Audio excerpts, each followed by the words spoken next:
Welcome to Smart Kids. Subscribe my channel for more upcoming lesson videos.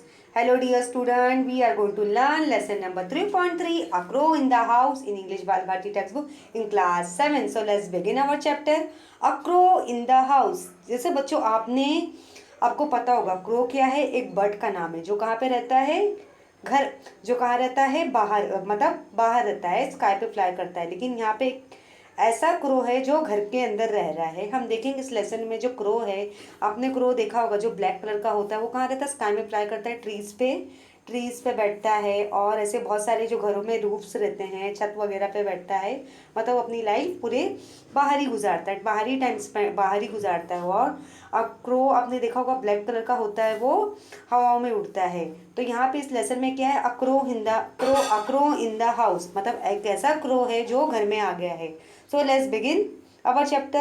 The young crow had fallen from its nest and was fluttering about on the road in danger of being crushed by a cart of a tonga or size by a cat. When I picked it up and brought it at home, it was in a sorry condition, beak gaping and head dropping. अभी यहाँ पे एक young crow है, एक crow का जो छोटा सा बच्चा है वो कहाँ गिर गया है, अपने नेस्ट में से। जैसे आपने देखा होगा क्रो का कैसा नेस्ट होता है, ऐसा नेस्ट होता है। तो यहाँ पे एक यंग क्रो है, वो जो कहाँ पे गिर गया है, a young crow had fallen from its nest and was fluttering about on the road in danger of being crushed by a cart or tonga seized by a cat when I picked it up and brought it home. अब यहाँ पे जो young crow है वो कहाँ गिर गया है, मतलब नेस्ट से गिर गया है, नेस्ट से गिर गया है, अपने घोंसले से गिर गया है। मतलब उसके पर क्या है, फड़फड़ा रहे हैं। और वो कहाँ पे मिला, मतलब रास्ते में मिला, जो एक रोड पे, जैसे रोड होता है हमारा, जहाँ पे हमारी व्हीकल्स वगैरह, टोंगा वगैरह चलते रहते हैं, बहुत सारे बसेस, कार, बाइक, मोटरसाइकिल, ये सब वगैरह चलते हैं। तो वहाँ पे वो रोड पर पड़ा हुआ मिला। जैसे वो जो बुल्लक का टोंगा होते हैं ना, वहाँ पे मतलब किसी कैट के पास आके मिला। तो यहाँ पे एक बॉय है जो उसको उठा लेता है, क्रो को उठा लेता है, अपने घर में ले आता है। It was in sorry condition, be gaping and head dropping. अभी जो क्रो की कंडीशन है बहुत ही बुरी है, बहुत ही बुरी हालत ख़राब है, उसकी हालत बहुत ही ख़राब है। We did not accept to light, मतलब वो जो क्रो है इसकी कंडीशन इतनी ख़राब है, इतनी डेंजर जोन में है कि हमने कभी एक्सेप्ट ही नहीं किया था कि वो ज़िंदा बचेगा। और उसे हमने कहाँ ले आया, अपने घर में ले आया। ये क्या है, हमारा घर है।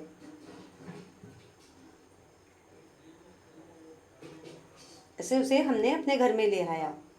But grand mother when and I did our best to bring it round. We fed it by pressing its beak gently open with pencil. मतलब मेरी जो ग्रैंडफादर है, जैसे मेरे जो दादा है या नाना है, उन्होंने मेरी हेल्प की। हमने उसको क्या किया, दवाई वगैरह लगाया, उसे खाना खिलाया। और उसके मतलब बोलते हैं ना, उसकी जो बीक थी पूरी तरह से ओपन नहीं हो रही थी। मतलब जैसे आपने क्रो देखा होगा, क्रो कैसा होता है, उसकी बीक कैसे होती है, ऐसी होती है, और वो ऐसे होता है। मतलब उसकी बीक बराबर से क्या हो रही थी, ओपन नहीं हो रही थी। तो हमने क्या किया, उसके मतलब पेंसिल से उसकी बीक को, उसकी चोंच को ओपन करवाया। Pushing with we feed it by prizing it big gently open with a pencil, pushing in a little bread and milk. मतलब उसके माउथ पे क्या डाला हमने, ब्रेड डाला, जैसे ब्रेड, ऐसा छोटा सा ब्रेड डाला, और मिल्क, जैसे दूध होता है ना, दूध का ग्लास, वो भी डाला। And then removing the pencil to allow it swallow, फिर पेंसिल निकाल दिया ताकि वो अच्छी तरह से सॉलो कर ले, अच्छी तरह से लील ले। We varied this diet with occasional doses of grandmother's homemade plum wine. As a result, the young crow was soon on the road to recovery. अभी यहाँ पे क्या हुआ, जो ग्रैंड मदर थी उसने क्रो के लिए क्या बनाया था, जैसे क्रो है, ये कैसा क्रो है,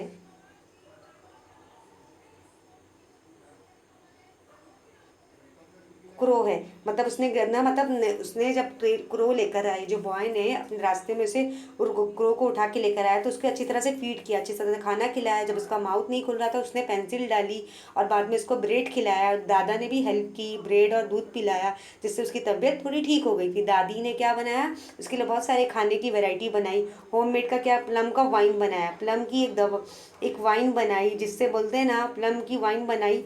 वाइन हम किसको बोलते हैं, जैसे हम वाइन जो बड़े बड़े रहते हैं, रिचेस्ट मैन वगैरह रहते हैं, ऐसे वाइन तो पीना नहीं चाहिए, लेकिन जो रिचेस्ट मैन वगैरह है और जो अमीर रहते हैं वो लोग पीते हैं। तो उसी प्लम की वाइन बनाई, जिससे क्रो की तबीयत कैसी हो गई, ठीक हो गई।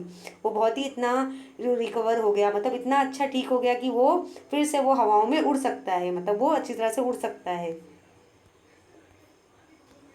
He was offered his freedom, but he did not take. He did not take it. Instead, he made himself at home in the house. मतलब उसकी तबीयत इतनी अच्छी तरह से अच्छी हो गई थी, मतलब जैसे वो बुरी कंडीशन में आया था, लेकिन उसको जब बॉय ने क्या किया, उसकी हेल्प की, उसे खाना खिलाया, उसे ब्रेड खिलाया, ब्रेड खिलाया, दूध पिलाया, और जो दादी थी उसने प्लम का वाइन पिलाया, जिससे उसकी तबीयत क्या हो गई, ठीक हो गई। मतलब वो इसकी रिकवर कंडीशन हो गई कि वो उड़ सकता है, हवाओं में उड़ सकता है। लेकिन उसने क्या किया, उसने अपनी पूरी लाइफ वो कहाँ मतलब रहने लगा, वो बॉय के घर में रहने लगा। जैसे वो बॉय ने अपने घर में लेकर आया था, तो वो क्रो क्या किया, क्रो उस बॉय के घर में रहने लगा। Grandmother, aunt, and Mabel, even some of grandfather's pets objected, but there was no way of getting rid of a bird. He took over the administration of the house. मतलब जितने भी घर में रहने वाले दादा दादी थे, नाना नानी थे, आंटी, उनको ऑब्जेक्शन था कि उनने घर में क्रो को क्यों पाला है। आपने ऐसे बहुत कम घर में देखा होगा जहाँ पे क्रो पाला जाता है, क्योंकि ज़्यादातर लोग घर में क्या पालते, कैट पालते, डॉग पालते, पप्पी पालते हैं, पैरेट पालते ले और स्पैरो पालते हैं, ऐसी बहुत सारी लव बर्ड्स वगैरह पालते हैं, लेकिन क्रो बहुत ही कम लोग पालते हैं। We are not sure that he was male, but we call him Kesar. मतलब हमने पता भी नहीं था कि मेल है कि फीमेल है, कि हमें पता, लेकिन हम इसे प्यार से क्या बुलाने लगे, हमें अपने क्रो का नाम क्या रख दिया प्यार से, उसे केसर बनाने लगे, केसर बुलाने लगे। कि जैसे हमारे घर में जो रहने वाले दादा दादी थे, नाना नानी थे, अंकल आंटी को प्रॉब्लम था कि तुमने क्यों इसे पेट एज अ पेट पाला। जैसे मोस्ट आजकल तो ज़्यादातर लोग घरों में डॉग, पप्पी, कैट, किटन और पैरट, पिजन ये सब पालते, फिश टैंक वगैरह पालते, लेकिन आपने ऐसे बहुत कम घर देखे होंगे जहाँ पे लोग क्रो को पालते। लेकिन जो ऐसा ये घर था जहाँ पे लोग उसे क्रो को पालने लगे एज अ पेट, उसे घर में रखने लगे। फिर इन्हें पता भी नहीं था कि मेल है कि फीमेल है, लड़का है कि लड़की है, लेकिन उसे प्यार से हम क्रो को कैसर बुलाने लगे। अभी यहाँ पे आप देख सकते हो इस पिक्चर में कैसे वो बॉय क्रो के साथ अच्छी तरह से रख रहा है, उसे खाना खिला रहा है, उसे फीड कर रहा है, उसे दूध दे रहा है, ब्रेड दे रहा है, उसकी अच्छी तरह से देखभाल कर रहा है। Before long, Kesar was joining us at meal times beside finding his own grubs or beetles in the garden. He danced about on the dining table and gave us no peace until he had been given his small ball of meat and soup and vegetable. He was always restless and fidgeting about investigating things. He would hop across the table to empty a matchbox of its contents. A rip of the daily papers to shred or overturn in the vase of a flower. A tag at the tail of a one of the dogs. अभी यहाँ पे जो crow को जब उन्होंने ऐसा पेट पालने लगा, उसे प्यार से क्या बुलाने लगे, केसर बुलाने लगे कि ये हमारा पेट है, कि इसे हम रखेंगे पालेंगे। लेकिन वो क्रो इतना मस्ती करने लगा, जब वो रहने लगा तो वो मतलब उसे क्या चाहिए था, मतलब ये छोटे छोटे इंसेक्ट को तो खाता था, बीटल्स को तो खाता था, ग्रेन्स वगैरह खाता था जो गार्डन्स में रहते थे, उन सबको तो खाता था, लेकिन वो नाचता था। जब तक वो क्यों डाइनिंग टेबल पे डांस करने लगता था, जब ये बॉय अपना डिनर करने के लिए डाइनिंग टेबल पे बैठता था, जब तक उसको स्मॉल बॉल ऑफ मीट ना मिल जाए और उसको सूप ना मिल जाए और वेजिटेबल्स को खाने को ना मिल जाए, तो वो डाइनिंग टेबल पे डांस करते रहता है। और वो मतलब वो इतना एक्साइटेड रहता है क्रो, मतलब वो यहाँ की चीज़ें को क्या करते रहता है, सर्च करते रहता है, जो चीज़ें रहती हैं इन्वेस्टिगेट करता है। जैसे आपने बहुत से बर्ड को देखा होगा, देखो चीज़ें, बर्ड्स क्या करते हैं, कहीं से कुछ ना कुछ चीज़ों को उठा के लेकर आते हैं और अपने नेस्ट में जमा करते हैं। मतलब वो क्या करता था, मतलब वो जो मैच बॉक्स उसके टेबल पे रखी हुई रहती थी, मैच बॉक्स को क्या करता था, खाली कर देता था, मतलब मस्ती करने लगता था। हर वास ऑफ फ्लावर को क्या करता था, उसे भी गिरा देता था। मतलब जो एनिमल्स की हरकतें रहती है थोड़ी मस्तीखोर वाली रहती है, और मतलब वो बहुत मस्ती करने लगा। That crow will be in ruin of us, Gumball and grandmother picking marigold off the carpet. I can't you keep him in a cage. अब यहाँ पे क्रो जो घर में रहने लगा तो बहुत मस्ती करने लगा और घर की सारी चीज़ों को क्या करने लगा, खराब करने लगा। अब जो दादी है वो क्या बोल रही है कि क्या ये तो बहुत ही मस्ती करने लग रहा है, ये पूरे घर की सारी चीज़ों को उड़ा रहा है। मैंने घर में एक फ्लावर पॉट लाया था जहाँ पे मैंने बहुत ब्यूटीफुल फ्लावर्स क्या किए थे, रखे थे, उसको भी इसने क्रो ने निकाल दिया। क्या तुम इसे कोई केज में नहीं रख सकते हैं, केज जिसको हम पिंजरा बोलते हैं, जैसे पिंजरे में हम अपने मिट्टू को पालते हैं, पैरट को, पिजन को, स्पैरो को। तो यहाँ पे जो है दादी क्या बोल रही है, बहुत मस्ती कर रहा था तो उसे हमें एक केज में रख देना चाहिए। We did try keeping Kesar in a cage but he was so angry and objected with such fierce cawing and flapping that it was better for our nurse and peace of mind to give him to run up the house. He did not show any inclination to join the other crow in the banyan tree. अब यहाँ पे जब सब घर में जो रहने थे उसके अंकल आंटी दादा दादी क्या बोले, जब ये क्रो केसर इतना मस्ती कर रहा है, घर की सारी चीज़ों को ख़राब कर रहा है, तोड़ फोड़ कर रहा है, मस्ती कर रहा है, तो इसे हमें क्या कर देना चाहिए, पिंजरे में रखना चाहिए ताकि ये वो ज़्यादा मस्ती ना करे। लेकिन जब उसे पता चलता है कि हम क्रो को, केसर को हम क्या कहाँ रखने वाले, केज में, तो वो बहुत गुस्सा हो जाता है और बहुत मतलब वो बात बोल रहता है कि मैं केज के अंदर नहीं रहना चाहता, मैं घर में रहना चाहता हूँ। वो मतलब उनकी कंपनी को एंजॉय नहीं करता था। बनियान ट्री से बहुत सारे क्रो बैठे रहते थे, वो उनसे भी फ्रेंडशिप नहीं करता था। Grandfather said this was because he was really jungle crow, Ravan of sort, and probably felt a little contemptuous of very ordinary carrion crow. But it seemed to me that Kesar, having grown used living with human on equal terms, had become snobbish and did not wish to mix with his own kind. He'd even squabble with Harold of the Hornbill. Perching on the top of Harold's cage, he would pick at the big bird's feet, whereupon the Harold would sever and scold and try to catch Kesar through the bars. अभी यहाँ पे जो है केसर की हरकतें क्या हो गई, बहुत ही मस्ती करने लगा। जो दादा दादी थे क्या बोले, वाकई ये जंगली क्रो, इसे हमें कहाँ रखना चाहिए, पिंजरे में रख देना चाहिए, क्योंकि ये बहुत तोड़फोड़ मचा रहा है, बहुत धूम धड़ाका कर रहा है। कि वाकई ऐसा क्रो है कि ऐसे क्रो बोलते हैं ना, वाकई जंगली क्रो होते जो जिन्हें हमें घर में पालना बहुत ही मुश्किल हो जाता है। इनकी जगह बाहर ही है, या इसे हम पिंजरे में रखते हैं, पिंजरे में रखेंगे। In time, Kesar learned to talk a little as a Ravan sometimes do in crack, throaty voice. He would sit for hours outside the window, banging on the glass with his beak and calling, "Hello, hello." He seemed to recognize the click of the gate when I came home from school and would come to the door with a hop and skip and jump, saying, "Hello, hello." I'd also taught him to sit on my arm and say, "Kiss, kiss, kiss," while he placed his head gently against my mouth. जैसे बच्चों हम अपने घर में parrot को पालते हैं, तो पैरट देखो हमारी बहुत सारी ज़बानें सीख लेता है, जिसको हम प्यार से मिट्टू बोलते हैं। अब पैरट देखो हमसे बातें भी करने लगता है। अभी यहाँ पे जो केसर है, जब वो बहुत दिनों तक घर में रहने लगा तो कुछ वो बातें, कुछ चीज़ों को सीखने लगा, आवाज़ों को समझने लगा। जैसे वो जब वो घर की विंडो पे बैठता था तो उसने क्या सीखने लगा कि वो, जैसे हमारा डोर होता है, हमारा घर का कैसा डोर होता है, अगर हमें कोई नॉक नॉक करता है, कोई बैल बजाता है, तो ये हमारा ये जो केसर था, क्रो था, वो कैसे करता था, मतलब वो कैसे बीक से क्या करता था, अपनी बीक से मतलब बुलाता था, चोंच से बुलाता था, मतलब बोलने लगा था हेलो हेलो। और बहुत ही, अगर जैसे कोई गेट पे आता था, जैसे वो बॉय स्कूल से जब रिटर्न होता था तो वो मतलब उसे डोर ओपन करना होता था, तो वो कैसे हॉप हॉप करके, सिपिंग करके, जंपिंग करके डोर को ओपन बीक से अपनी चोंच से क्या करता था, डोर को ओपन करता था और बॉय को क्या बोलता था, हेलो हेलो, तुम स्कूल से आ गए। लेकिन फिर बाद में बॉय क्या बोल रहा है, मैंने उसको और भी चीज़ें सिखा दी कि तुम मेरे आर्म्स पे बैठ जाओ, तुम मेरे कंधों पे बैठ जाओ और मुझे बोलो किस किस किस, मुझे किस ले लो, मुझे किस्सी कर लो। While he place in head on gently about my mouth, जैसे वो अपना सर किस पे रख दिया, मेरे आर्म्स पे रख दिया और मुझे ऐसे प्यार से क्या बोलने लगा, मैंने उसे सिखाया था किस किस किस, जैसे हम अपने पेट एनिमल को प्यार करते, चाहे वो हमारा कैट हो या पपी हो, किटन हो या पैरट हो।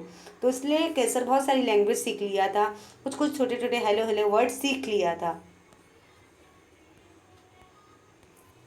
On one of Aunt's marble visit, Kesar alighted on her arm and cacked, "Kiss, kiss, kid." Aunt Mabel was delighted and possibly flattered and leaned forward for a kiss. But Kesar's attention shifted to my aunt's gleaming spectacle and thrusting at them with his beak. He knocked them off and Aunt Marble never was success with the pets. अभी यहाँ पे जो एक बार क्या होते हैं, aunt marble से कोई आंटी उनसे मिलने आई होती है तो देखती कि केसर भी यहाँ पे है, मतलब वो केसर उनके कंधे पे बैठ गया, उन्हें क्या बोलने लगा प्यार से, किस किस मुझे किसी करो। आंट मार्बल देख के शौक हो जाती है, ऐसा पेट क्रो है जो बातें भी करता है और क्या बोलता है। फिर आंट मार्बल क्या करती है, उसे किस करती है, उसे चुमती है और बाद में भी जो केसर का जो अटेंशन रहता है अपनी आंटी के पास चले जाता है, स्पेक्स के जो उन्हें चश्मे पहने रहते हैं ना उनकी तरफ जाता है। अब वो क्या करते हैं, मतलब आंटी बोलते हैं कि ये वाकई इतना अच्छा क्रो है जो मैंने आज तक नहीं देखा, कि वाकई इतना अच्छा कि बहुत अच्छी तरह से ट्रेन हो गया है। पेट्स और paste. Grandmother insisted that Kesar was a pest in spite of his engaging habits. अभी जो दादी है वो क्या बोल रही है, केसर हमारा पेस्ट है, पेट नहीं है, मतलब इसकी जो हरकतें बहुत ही मस्तीखोर है। If he had restricted to his activity to our own house, it would not have been it had been so bad. But he took to visiting neighboring houses and stealing pens and pencil and hair ribbons, comb, keys, shuttlecocks, toothbrushes, and false teeth. He was especially fond of toothbrushes and made a collection of them and the top of cupboard in my room. अब यहाँ पे जो दादी है बोल रही कि ये तो बहुत ही मस्तीखोर है, अगर ये हमारे घर में इलाके में होता, गांव में होता तो इसकी हरकतें थोड़ी कंट्रोल में होती, लेकिन इसकी आदतें बहुत बुरी हो गई। वो यहाँ वहाँ आसपास के घरों में जाता है और पेन्स चोरी करके लाता है, पेन्स को चोरी करता है, पेंसिल चोरी करता है, हेयर रिबन्स वगैरह चोरी करता है, कोम्स की, शटलकॉक, टूथब्रशेस, फॉल्स टीथ, टूटे हुए दांतों को लेकर आता है। मतलब टूथब्रशेस उसे चोरी करने में बहुत मज़ा आता है और सबका कलेक्शन लेके एक जगह में जमा करता है और एक रूम में जमा करता है। Most of the neighbor were represented in our house by a toothbrush. Toothbrush sales went up that year. So did grandmother blood pressure. यहाँ पे जो क्या करने लगा, यहाँ पे most of the neighbor was represented in our house by a toothbrush. Toothbrush sale went up to that year. So did grandmother's blood pressure. अभी यहाँ पे क्या हुआ, यहाँ पे जब केसर जो क्रो था उनका, जिन्होंने उसे एज अ पेट पाला था, तो वो आसपास के घरों से क्या चोरी करके लाने लगा, टूथब्रश, पेंसिल, हेयर रिबन्स, की, कोम, शटल कॉक, टूथ और फॉल्स देते बहुत सारी जमा करने लगा। और वो एक टूथब्रशेस का इतना उसे जमा करने का शौक था कि एक कलेक्शन बना लिया था कि लोग उन्हें क्या बोलने लगे कि आपके वहाँ टूथब्रश को सेल किया जाता है। तो ये सुन के दादी माँ का ब्लड प्रेशर कैसे हो गया, हाई हो गया। Kesar spy on children going into barnyard shop often managed to snatch sweet from them as they came out. मतलब कैसर मतलब क्या करता था, spy on children going into, मतलब बच्चे जो जाते थे बनिया शॉप से चीज़ें खरीदने के लिए, चॉकलेट्स की वगैरह खरीदने के लिए, तो वो उनके पीछे पीछे जाता था। Cloth bags fascinate him, neighbour would return from the bazaar to find their washing lying in the mud and no sign of the pack, this too found their way to top of my cupboard. मतलब वो जब कुछ वो देखता था, केसर जो crow था वो देखता कि स्कूल के बच्चे क्या जा रहे हैं, एक शॉप में जा रहे हैं और क्या खरीद रहे हैं, स्वीट्स ले रहे हैं, अपने लिए चॉकलेट्स ले रहे हैं, और जो कपड़े के बैग्स थे वो भी उनके लिए लिया जा रहा है। लेकिन वो आसपास के दुकान के लोग शॉपिंग के लिए जा रहे हैं तो उनके पीछे पीछे वो भी जाता है कि लोग क्या चीज़ें खरीद के ला रहे थे, वो भी ये सब चीज़ें उठा के वो घर में लेकर आता है। It was Kesar gardening activity that finally led to disaster. He was helping himself to our neighbor's beans when a stick was flung at him, breaking his leg. मतलब यहाँ पे जो केसर क्या कर रहा है, गार्डनिंग की एक्टिविटी कर रहा है, कि देख रहा है कि उसके आसपास में क्या हो रहा है, गार्डनिंग हो रही है, मतलब प्लांट्स अटेंड किया जा रहा है। I carried the unfortunate bird home, and grandmother I washed and bandaged his leg as best we could, but it not meant. Kesar hung his head and no longer talked. He grew weaker day by day, refusing to eat, and occasional sip of grandmother homemade wine was all that kept him going. अब यहाँ पे जब केसर के neighbouring में क्या हो रही, gardening की एक्टिविटीज़ की जा रही, जैसे हमारे एरिया में क्या किया जाता है, प्लांटेशन किया जाता है, यहाँ पे बहुत सारे प्लांट्स को वो उगाया जाता है, बहुत सारे प्लांट को ग्रो किया जाता है।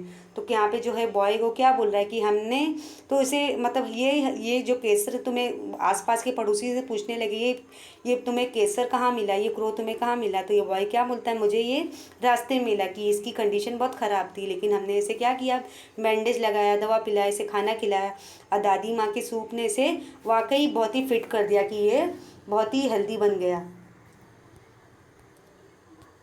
One morning I found him dead on the sofa, his legs deep in the air. Poor Kesar, his antisocial habit had led to his early end. यहाँ पे एक बार क्या हुआ, अर्ली मॉर्निंग में सुबह में वो बॉय उठता है, वो क्या देखता है कि केसर कहाँ पे डेड मरा हुआ है, एक सोफे पे मरा पड़ा हुआ है, सोफे पे मर गया है, मतलब सोफे पे उसकी डेथ हो गई, उसकी मौत हो गई है। वो his sleep in the air, मतलब वो किसकी मौत कैसे हुई, मतलब जो एयर जो रहते हैं ना, जैसे पंखा हमारे घरों में चालू होता है, जो जिसे हमारे घर का जो पंखा रहता है ना, अगर वहाँ पे अगर कोई बर्ड्स आसपास उड़ने की कोशिश करते हैं तो उनका पर क्या होता है, पंखे के विंग्स में फंस जाता है, जिससे वो जो बर्ड्स के जो की जान चली जाती है। Poor Kesar, his anti social habits had led to his early end, मतलब इसकी जो मस्ती खोर थी, इसकी जो मस्ती शरारतें थी, उसे बहुत जल्दी, मतलब उसकी लाइफ का खात्मा बहुत जल्दी हो गया। आई डग अ I dug a shallow grave in the garden and buried him there, along with all the toothbrushes and cloth bag he had taken so much trouble to collect. अभी यहाँ पे क्या किया केसर ने, वो बॉय ने क्या किया, मतलब जो घर के गार्डनिंग में क्या था, एक बड़ा सा गार्डन था, घर के बाजू में क्या था, एक बड़ा सा गार्डन था, जहाँ पे उसने क्या किया, ग्रेव बनाया, एक खड्डा खोदा, जैसे हम किसी को दफनाते हैं ना, एक ग्रेव बनाया, एक कबर बनाई, और उसे कहाँ किया, उस क्रो को क्या किया, उस केसर को क्या किया, वहीं पे दफना दिया, खड्डा करके उसे उधर ही दफना दिया। और किसके साथ साथ टूट बसे, जिसने उसने अपनी शरारतें से जमा किए थे, और क्लोथ पैक्स, मतलब क्लोथ पैक्स किसको बोलते हैं, जो कपड़ों की क्लिप होती है ना, जो आजकल के आपने देखा होगा, जो बर्ड्स रहते हैं यहाँ वहाँ उड़ते हैं, तो वो सब चीज़ों को क्या करते हैं, पकड़ पकड़ के अपने नेस्ट में जमा करते हैं। टूथ ब्रशेस, क्लोथ बैग, जो भी इसने जमा की थी अपनी शरारती वाली चीज़ें, उसके साथ मैंने क्या किया, दफना दिया, मतलब उसने ये सब चीज़ों को ढूंढने के लिए बहुत ही मेहनत की थी।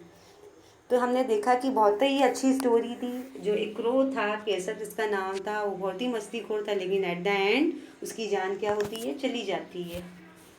इस लेसन के राइटर कौन है, Ruskin bond, from grand mother private जू। सो चिल्ड्रन, आपने देखा कि कैसी स्टोरी थी।